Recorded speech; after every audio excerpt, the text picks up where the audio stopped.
सुकृत भाई नमक जानते हो मेरा ये चैनल है and this is lesson number 5 of our chapter variation psychology attributes. बहुत दिनों बाद अपन वापस आ गया यार, तो टेंशन करने की कोई बात नहीं है। अब अच्छी खासी वीडियोस आएंगी, ठीक है जी। कुछ पहली बातें कर लेता हूँ आपसे कि थोड़ी सी अपने वीडियोस के बारे में।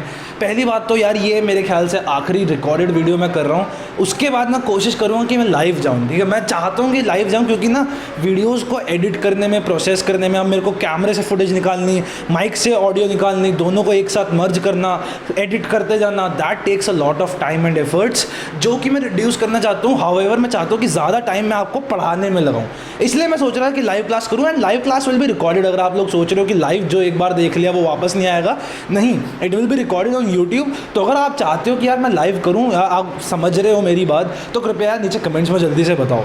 Now let's start about this very amazing theory. This is structure of intellect. Now structure of intellect है क्या? पहली बात तो it is a model of intelligence. हमने पिछले 2-3 लेसन में देखा था what is a model of intelligence. Intelligence को हमने क्लासीफाई कर दिया कि कोई बंदा इंटेलिजेंट है, हम कैसे पता लगाएंगे इंटेलिजेंस है क्या, ये बताने के लिए अलग अलग थ्योरीज आई थी।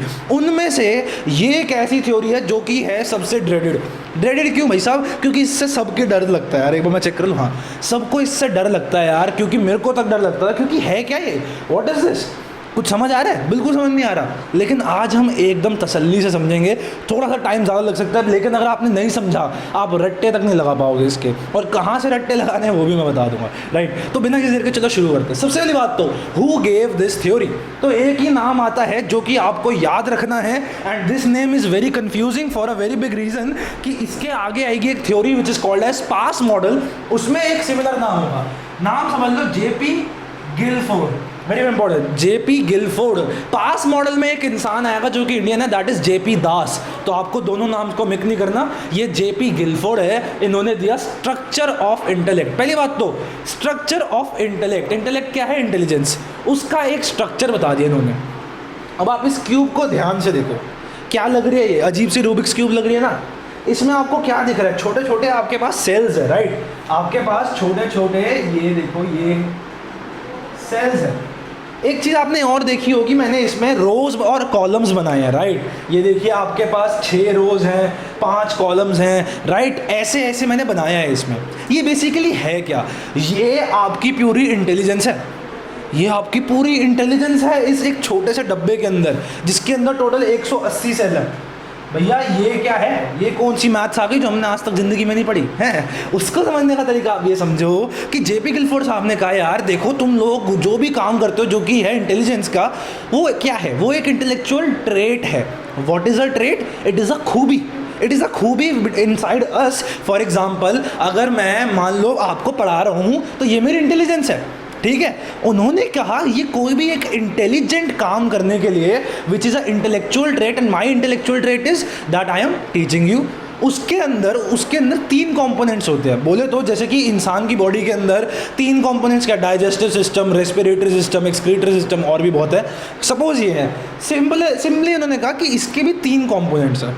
क्या क्या कहा भैया? इन्होंने नाम दे दिया उसे content, operation and product. Now what is all this यार? What is content, product, operation? बोल क्या दिया इन्होंने कहा बहुत अच्छे एग्जांपल से। पहले मैं बताता हूँ व्हाट इज अ कंटेंट। पहले एक हल्का समझ लो, कंटेंट वो है कि आपके पास जो एक इन्फॉर्मेशन आई, राइट, आपके पास एक इंफॉर्मेशन आई, वो है कंटेंट। अब व्हाट इज कंटेंट, इसके लिए हमने देखा उन्होंने 5 प्रकार के कंटेंट बताए। इसे ज़्यादा याद करने की जरूरत नहीं है, बस एक दिमाग में आइडिया बिठा लो। कौन से 5 तरीके के बताए? विजुअल, आपको विजुअली, जैसे आपने देखा किसी की गाड़ी ठुक गई तो ये आपका विजुअल है। ऑडिटरी, आपको एकदम से बहुत तेज चिल्लाने की आवाज़ आई तो ये आपको इनपुट मिला, ऑडिटरी। सिंबॉलिक, आप इमोजीज भेजते हो, what is that? That is a symbolic information. आप किसी को रोते हुए इमोजी भेज रहे हो, मतलब you are sad, simple as that. Semantic बोलो तो थॉट प्रोसेस, आपके दिमाग में एक वियर्ड थॉट आ गया, so that is a thought जिसके ऊपर आप अभी काम करोगे, राइट। एंड आखिरी इज बिहेवियरल, आपने किसी का बिहेवियर जज कर लिया या किसी ने आपका बिहेवियर जज कर लिया, राइट। तो आपके बिहेवियर के अंदर कुछ ऐसे चेंजेस आ गए हैं जो कि अब आप उसके बारे में सोचोगे, ठीक है। आप क्या करोगे? उसके बारे में सोचोगे, और सोचने का तरीका is not what is called as operation. So basically operation क्या है? आप सोच रहे हो, आप उस इंफॉर्मेशन पे काम कर रहे हो तो सिमिलरली उसको हम कहते ही ऑपरेशन है. What is operation? Acting. So similarly you act on the content which is your information. उसके ऊपर आप एक ऑपरेट करते हो, आप ऑपरेशन करते हो. और कैसे कैसे ऑपरेट कर सकते हो आप? दिमाग से. तो खुद सोचो, अगर मैंने देखा, मेरे को एक विजुअल मिला कि दिस इज अ एलिफेंट, तो मेरे दिमाग में क्या क्या आएगा? जैसे मैंने देखा ई, फॉर एग्जांपल मैंने लेटर ई देख लिया. देखो बहुत से एग्जांपल बता दूं. मैंने देखा एक लेटर ई. भैया जैसे ही मैंने एक किताब में ई लेटर देखा, पहली चीज़ मेरे आंखें बंद करते दिमाग में एलिफेंट की इमेज. तो मेरे दिमाग में एक एलिफेंट की इमेज आ गई, राइट. तो मैंने क्या किया? मैंने कॉग्निशन लगाया अपना. ठीक है जी, मैंने कॉग्निशन अपना लगाया. फिर मैंने याद किया कि मैंने E for elephant, E for electric flux, E for energy. तो ये क्या है? मैं अपनी मेमोरी यूज़ कर रहा हूँ. अब मेमोरी यूज़ कर रहा हूँ भाई साहब कि मैंने जो मेमोरी रिकॉर्ड कर रखी थी, that is E for elephant. जो मैंने मेमोरी रिकॉर्ड कर रखी थी, मेरे दिमाग में फिट था, मैंने उसको रिटेन कर रखा था, अब मैंने उसको यूज़ कर लिया. तो बेसिकली मैंने उस इंफॉर्मेशन पे एक्ट किया बाय थिंकिंग अबाउट इट. उससे पहले मैंने क्या किया? मैंने इसको इवैल्यूएट किया कि भैया ये ई लिखा कहाँ पे है. अगर मैंने 12वीं क्लास की फिजिक्स की किताब में देख लिया E is equals to mc², तो भैया एक चीज़ तो बात आपको समझ आ जाएगी कि ये ई फॉर एलिफेंट तो बिल्कुल नहीं है. समझ रहे हो? और आपको ऐसा क्यों पता? क्योंकि पहली बात है 12वीं की किताब में आपने इवैल्यूएट करी situation. E is equals to mc² लिखा हुआ है, आपको लग रहा है कुछ साइंस से रिलेटेड है. ठीक है जी. तो अब आपने क्या किया? E is equals to mc² को बीच में रखा और आपने सोचा इससे क्या क्या हो सकता है. अब नॉन साइंस वाले बच्चे दिमाग ज़्यादा लगाए, this is just for energy, simple as that. तो आपने सोचा E फॉर एनर्जी हो सकता है, E फॉर इलेक्ट्रिसिटी हो सकता है, E फॉर इलेक्ट्रिक फ्लक्स हो सकता है, E फॉर कुछ भी हो सकता है. तो आप क्या कर रहे हो? आप डाइवर्ज कर रहे हो अपनी थिंकिंग. ये बाद में समझेंगे डाइवर्जेंट कन्वर्जेंट थिंकिंग, जस्ट एक जेस्ट दे रहा हूँ. तो आपने उस बारे में सोचा अलग अलग प्रकार से, तो आपने खोला एक चीज़ को, पर्टिकुलरली खोला. That is what we call as convergent divergent thinking. और जब आपने बाकी सब प्रोसेसेस को एक साथ ले आए, इन्फॉर्मेशन को, E for elephant, E for ये, ई फॉर वो, ई फॉर ए, तो आपने एक साथ जोड़ के कह दिया कि हाँ this alphabet is E, that is a divergent thinking. तो भैया एक एग्जांपल के अंदर आपको समझ आ गया, आप सारे ऑपरेशन लगा सकते हो. और वो कौन से ऑपरेशन है? इवैल्यूएशन. आपने देखा कि ई लिखा कहाँ पे है 12वीं क्लास की किताब में, तो ई फॉर एलिफेंट तो नहीं होगा. कन्वर्जेंट थिंकिंग, आपने सोचा कि 12वीं क्लास की किताब में ये शब्द ई से होते हैं, इन सबको मिला के आपने ई पे लाए, that is your convergent. Converge कैसे करते हैं? ऐसे. Convergent, divergent. कन्वर्जन बंद करना, मुट्ठी बंद करना. तो आप बहुत सारी चीज़ों को एक यूनिफाई कर रहे हो. डाइवर्जेंट थिंकिंग, आपने देखा अबे ये तो E is equals to mc² लिखा हुआ है, तो आपने E for energy, E for electricity, सारी चीज़ों में चले गए.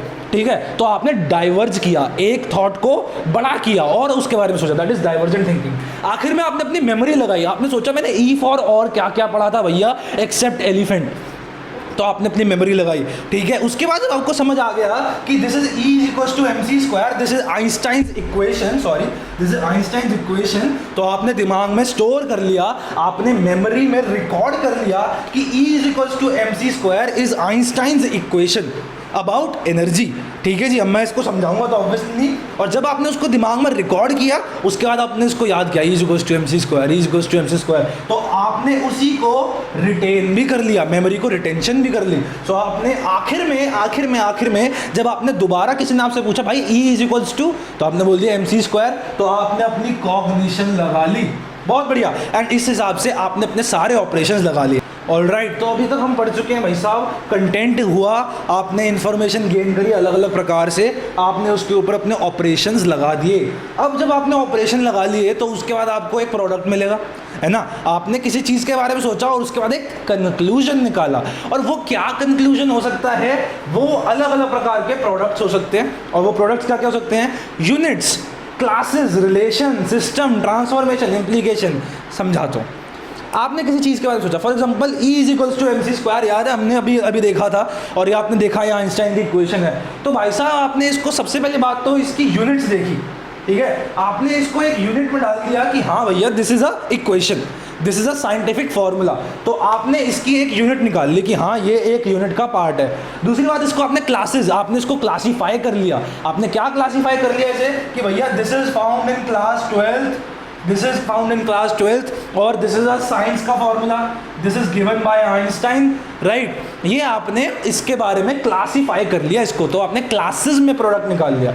रिलेशनशिप आपने देखा भाई साहब, इस इक्वेशन का जिंदगी में क्या रिलेशन है भाई साहब। नॉन साइंस वाले बच्चों को भी कंफ्यूज लग रहा होगा तो समझ लो ये कुछ भी है, कुछ भी है, ठीक है। For example this is just an equation, आपने 10वीं तक तो यार साइंस पढ़ी है, इसका आपने रिलेशन निकाला बाकी ज़िंदगी से, तो आपने इसको यूज़ किया कई जगह पे। जैसे आप यार ट्रिग्नोमेट्री यूज़ करते थे, पेड़ की हाइट निकालते थे, तो आपने क्या किया, आपने उसको रिलेट किया असली ज़िंदगी में, तो आपने रिलेशन कर लिया। सिस्टम, आपने इससे एक पूरा सिस्टम बना लिया अपने आसपास। What is a system? It is anything in a universe जिसको आप ऑब्जर्व कर रहे हो। तो आपने भाई साहब, ये तो साइंटिफिक बात हो गई, बोल तो ये बोर्ड इस वक्त मेरे लिए सिस्टम है क्योंकि मैं इसको ऑब्जर्व कर रहा हूँ। तो सिमिलरली आपने इस इक्वेशन को घूरा, तो आपने इसको ऑब्जर्व किया, इसके बारे में एक सिस्टम बना लिया कि this is E is equals to mc², E के अंदर ये बारे में ब्ला ब्ला ब्ला ब्ला।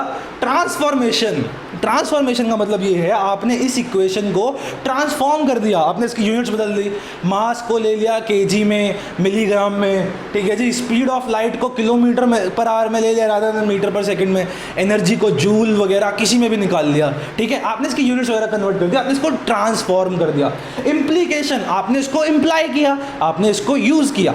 तो आपने इतने सारे प्रोडक्ट निकाल लिए जस्ट विद अ इंफॉर्मेशन जो कि आपकी विजुअल इंफॉर्मेशन थी, आपका विजुअल कंटेंट था कि आपने E is equals to mc² देखा, राइट। उससे आपने उसके ऊपर ऑपरेट किया, आपने उसको इवेल्युएट किया, वो कहाँ लिखा है, कन्वर्जेंट थिंकिंग करी। E फॉर आपने क्या क्या पढ़ा था, डाइवर्जेंट थिंकिंग करी कि E is equals to mc² का क्या क्या मतलब हो सकता है। मेमोरी में आपने उसको रिकॉर्ड किया, फिर उसको रिटेन किया, और उसके बाद आपने किसी ने पूछा तो आपने अपनी कॉग्निशन को यूज़ किया। उसके बाद आपने जब ऑपरेशन यूज कर लिया तो आपने निकाले प्रोडक्ट। आपने प्रोडक्ट में क्या किया, आपने इसको यूनिट्स में क्लासिफाई कर दिया, आपने इसको क्लास में डाल दिया कि it is a scientific formula.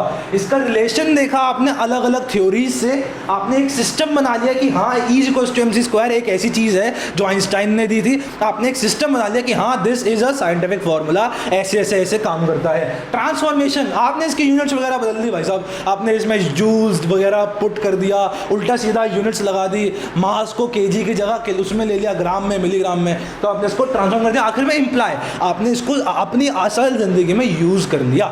इसके साथ आपने सिर्फ एक इस बॉक्स में से सिर्फ एक क्यूब का इस्तेमाल किया, इस पूरे क्यूब में से जस्ट एक उसका इस्तेमाल किया आपने। क्या आप विश्वास कर सकते हो?